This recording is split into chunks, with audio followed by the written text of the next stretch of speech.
রাতে একটার সময় ওরা যখন গভীর ঘুমে অচেতন ছিল, তখন সে তাদেরকে গলা কেটে একটার পর একটা গলা কেটে হত্যা করে।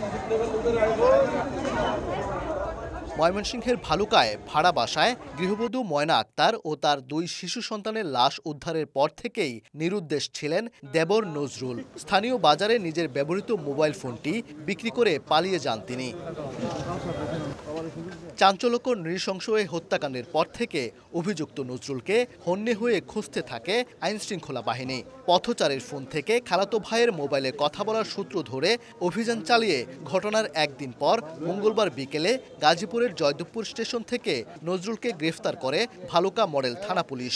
ময়না আক্তার তার স্বামী, সে তাকে প্রথম দেখছে, দেখার পরে ওর যে আসামি নজরুল ইসলাম সেও আগে আসার সাথে সাথেই আমরা তাকে ধৃত করি। মূল হোতাকে গ্রেফতারের পর বেরিয়ে আসে হত্যার রহস্য।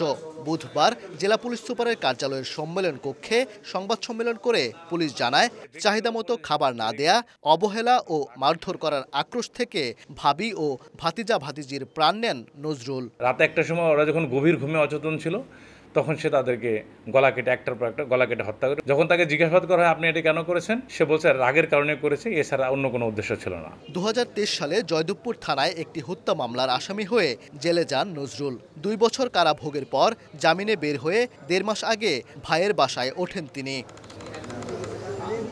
ওবায়দুল হক, সময় সংবাদ, ময়মনসিংহ।